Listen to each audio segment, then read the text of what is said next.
So is the self-storage dance over? Is this expansion period, is this great self-storage time we've known over the last decade come to an end? Well, let's talk about that today. My name's Mark Helm. I'm the author of Creating Wealth Through Self-Storage, and I'm the creator of the Quickstart Academy, which houses the training that I offer. One of the more recent courses that's there is fundraising for the small self-storage investor. If you're using other people's money to get in or grow your self-storage business, there's a very detailed and affordable class in the Quickstart Academy. You can find out more at creatingwealththroughselfstorage.com. Hit the store tab. But over the last decade, since let's say 2013, 2014, through the last year or so, self-storage has really expanded. It's been a good dance. Many people have gotten in the self-storage business. But is the party over? Yes, I'm finding it harder to put deals together. If we take a look at the 10-year Treasury yield, when I did this particular episode, it was 4.47, still above the 4%, and I see no relief in sight, which means it occurs to me that interest rates are going to stay where they are for quite a while. I don't see interest rates going down anytime soon, and that certainly makes it harder for us to do self-storage deals. So if you combine high interest rates with high construction costs and banks really scared and lending challenging, is the dance over? Well, that was a question I asked myself. So what I did was, first place I went was the end of Q1 results for the REITs. I want to see how the REITs are faring. So let's take a look at a couple of them.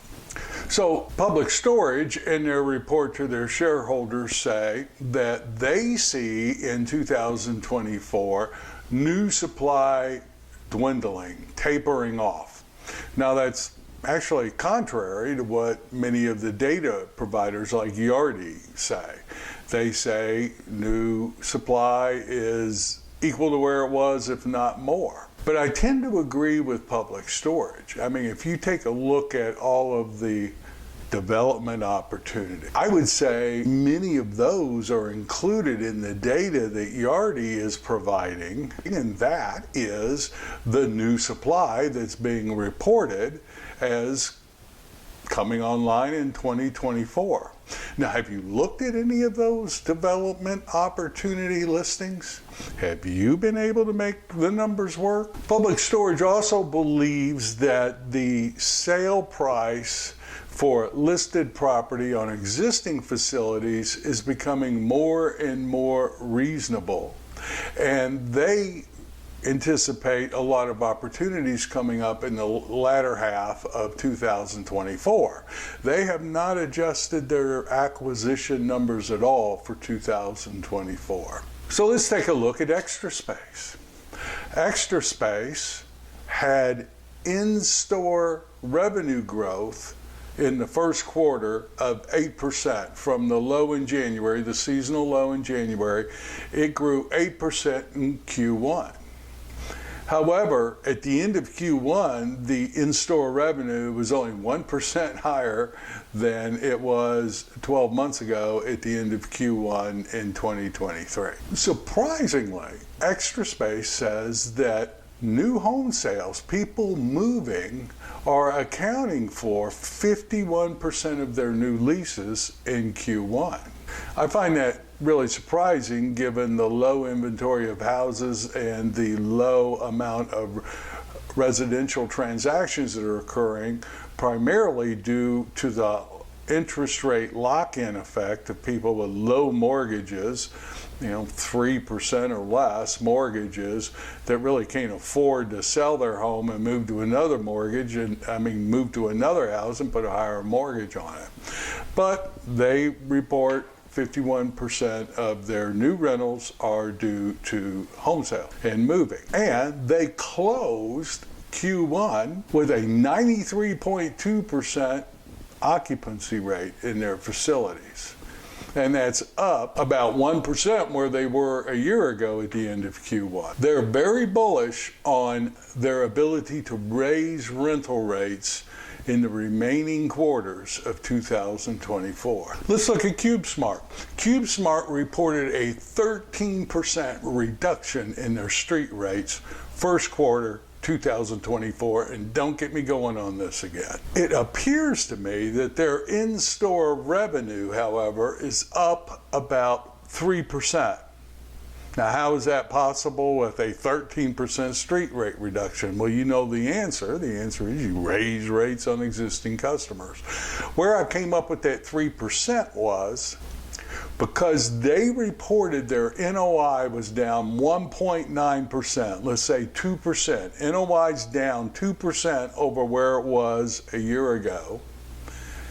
And what accounted for that was a 5% increase in their operating expenses. So they've had only a 2% reduction in their NOI with a 5% increase in operating expenses. That would inform me that their in-store revenue's up about 3%. Far cry from the 13% reduction in street rates. Who makes that difference up? Well, mostly current customers, and all those new customers in Q1 are going to be the current customers for Q2, Q3, Q4, and they're going to be the ones bearing the brunt of the rental increases. How would you like to be a customer there? Cube ended Q1 2024 with a 90.3 occupancy rate. So is the self-storage party over? Well, there's really conflicting information and way too much data for me to make a definitive answer to that. But I'm not hearing much music right now. But that doesn't mean the opportunity for the small investors have evaporated and are gone. From 2014 to 2020-21, anybody and everybody could get in the self-storage business. And they did. Today, it really takes something. You've got to really hunt and turn a lot of rocks over to find storage opportunities. However, they're out there. We're doing them.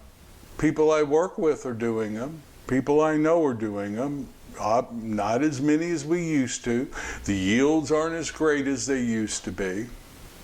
But here's the thing. If we can figure out an angle at getting in the self-storage business today, or the boat and RV business today, and make positive cash flow and get a yield with high interest rates, high construction costs, and you can do the deal and get in today when rates do drop. Let's say rates drop to 6%, 6.5%. I don't ever see them going back to 4%. Maybe they will, but I'm certainly not banking on it. And I don't know that that's a good thing to go back to 4% commercial rates. But if you can make them work and get a positive yield and cash flow in today's environment, when they do drop, your yield is going to go up exponentially. So today really is a good time to figure out how to get in the self-storage business. I have to analyze way more deals today, to do a lot more digging today to find an opportunity than I did 3, 5, 10 years ago. But one thing I'll tell you is more generational wealth is created in down times in the economy than during boom times. I ended up selling, as many of you know, 2 brands that I built up or was a part of building up from 2019 to 2021. Both of those brands were started in the downturn between 2008 and 2012, 2013. Both those brands were started then and sold during the boom times. As a small investor, yes, we have to burn more calories. Yes, we have to work harder. But figuring out how to get in the self-storage business today when the music is over or very, very quiet and the party's calmed down, if you can do that today, you'll be sitting great for the next turn in the self-storage cycle. So how do you do that? You analyze a lot of deals and you underwrite very safely. I don't use a 5 cap for future valuation. And in most cases, don't use a 6 cap for future valuations. We're using 7 caps today to determine the value in the future. In some areas, some markets, even higher.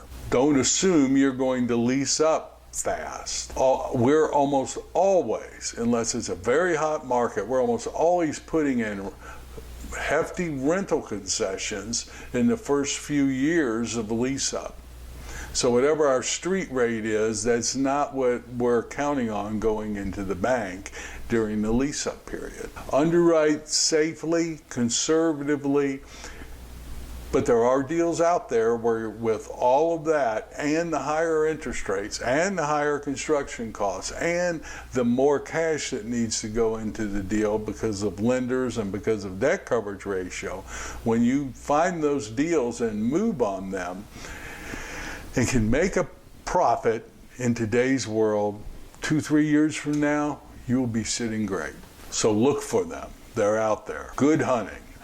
Is the party over? Might be over, but there's still opportunities to dance. My name is Mark Helm, and I'm the author of Creating Wealth Through Self-Storage, and I'm the creator of the Storage World Analyzer, which is one of the financial analysis tools we use to analyze those deals to see if they work for us. You can find out more about the Storage World Analyzer at creatingwealththroughselfstorage.com or go straight to storageworldanalyzer.com. Thank you very much, and I look forward to being with you next week as we continue this party in the self-storage space. Talk to you later.